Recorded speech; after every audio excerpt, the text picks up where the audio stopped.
¿Cómo les va? Mi nombre es Lucas Martí, soy conductor de Under Música Bajo Radar. Salimos todos los domingos por el aire de Radio Cantilo de 5 a 7 de la tarde.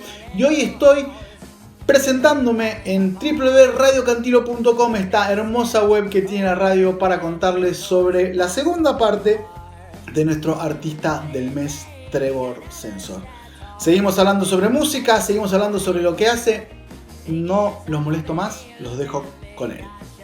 So, then your only album until now, Show Up, and this Warhorse Dream, a beautiful album. That's how I made your music. I think it's really good, mate. Really good. Have to be 100% honest. I love your music, and so I'm just looking forward for your next record, for your two next records that you say you have almost two, one done and one coming up.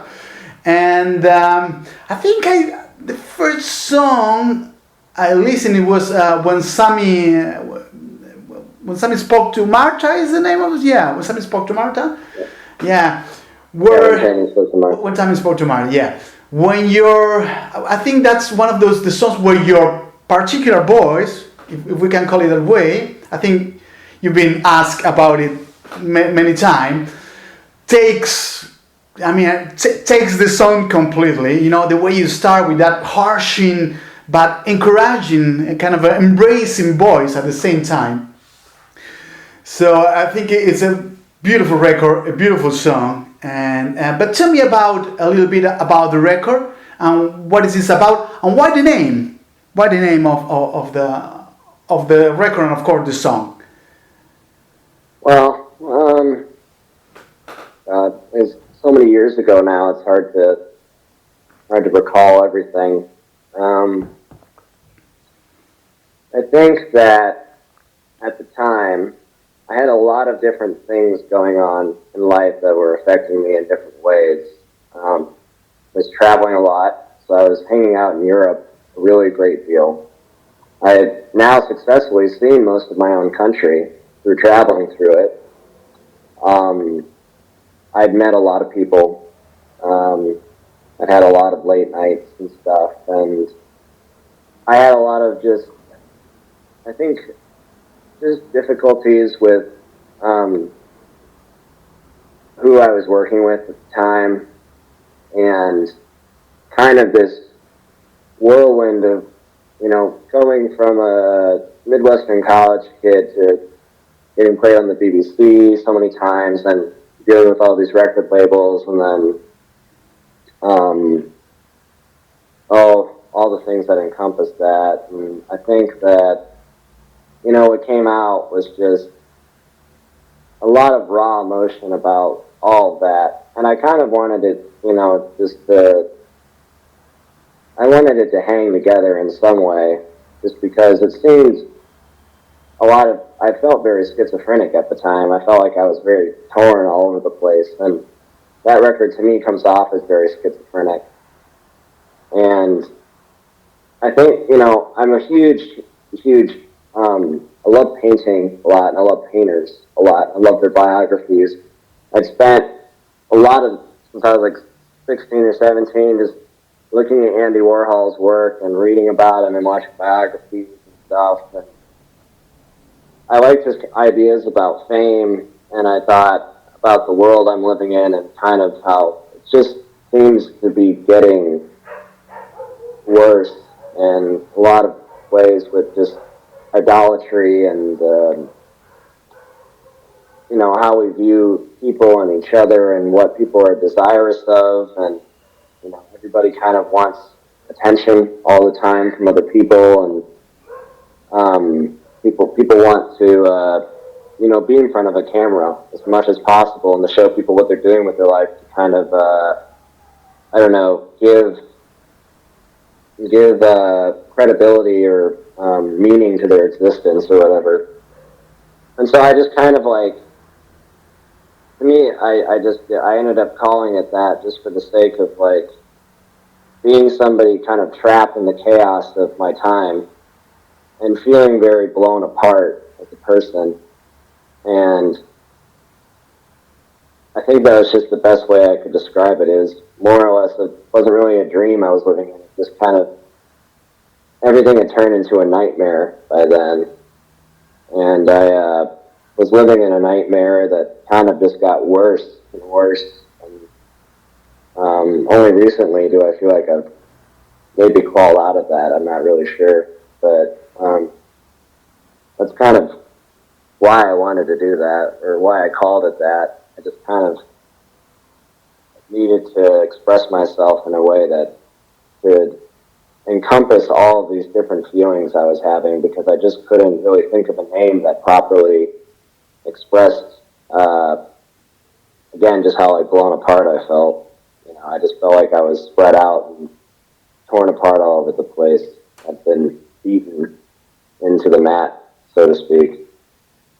So I guess it's a roundabout way of answering your question, but that's kind of why I did it.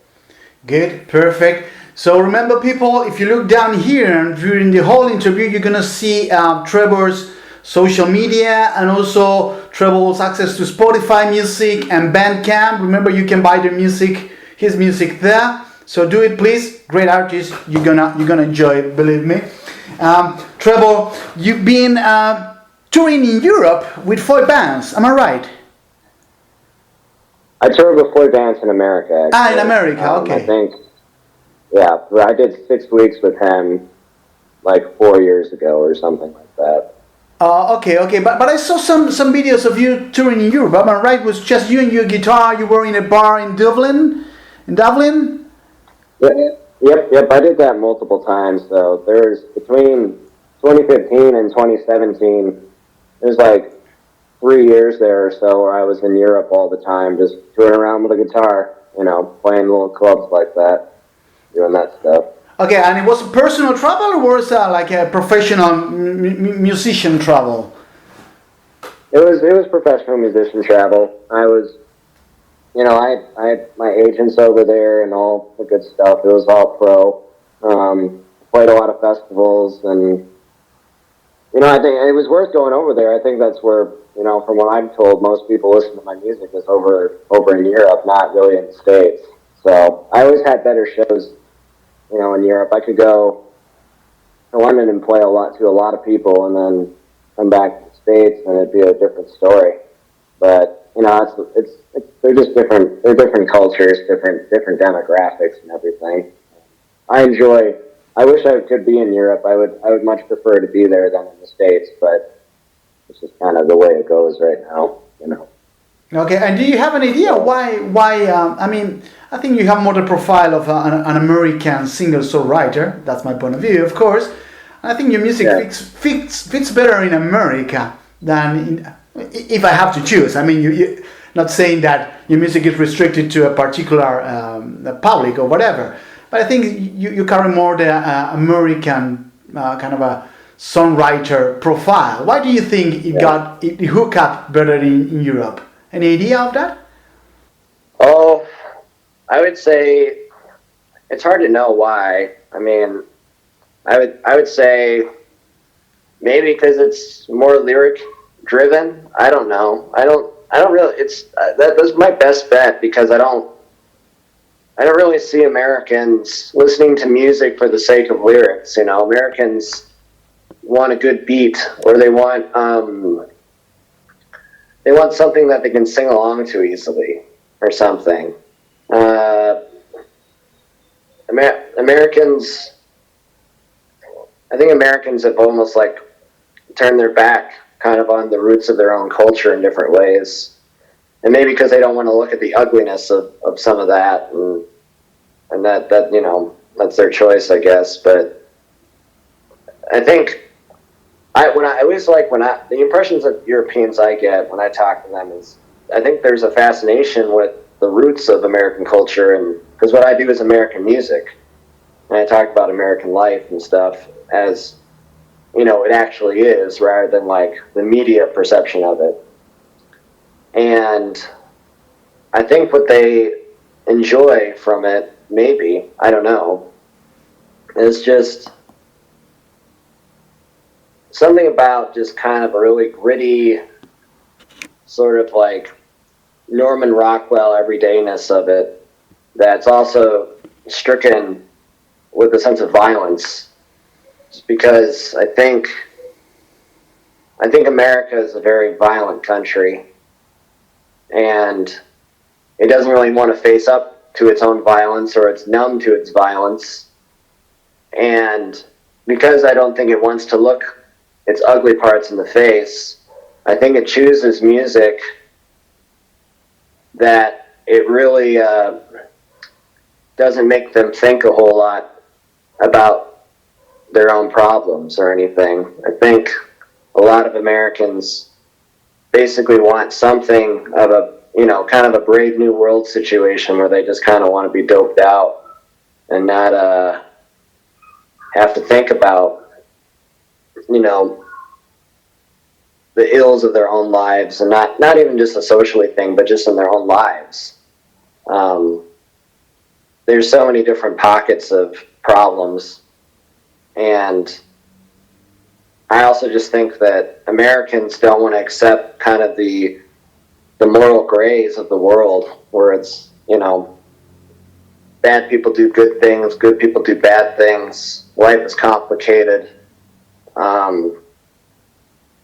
It's hard to say what's, always the right thing to do,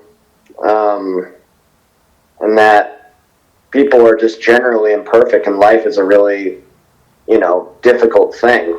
And I don't know, we just kind of want to drink soda and eat bubble gum instead. We don't really want to. I think it just shows in our movies too. There was a time when American cinema was really taking from the Europeans and making really serious films, and now it's very fantasy driven. We don't want to be the own heroes in our own lives. We want superheroes to come and save us from our problems, and I think that's just being delusional in some senses. But I don't know. I mean, it could be also that, my style of music is more popular over there. I mean, it really could be as simple as that. I mean, there's a million different reasons why, and it's really not even worth going into farther than that, because I'm really not even that popular of a singer anyway. So, some people like it, some people don't. Yeah, it's not a big deal. Of course. Espero les haya gustado esta segunda parte. Transitamos por un viaje en Europa que él hizo. Hablamos un poquito sobre When Tammy Spoke to Martha, una de sus canciones. Y tenemos aún más al respecto en la tercera y última edición, que prontamente ya estará disponible por aquí, por radiocantilo.com. Recuerda nuestras redes sociales, @radiocantilo y @radiocantilo OK en Twitter, y las mías personales, soy Lucas Martín. Nos estamos viendo en la tercera y última edición con Trevor Sensor. Escuchen su música, que está muy pero muy buena. Hasta la próxima, gente.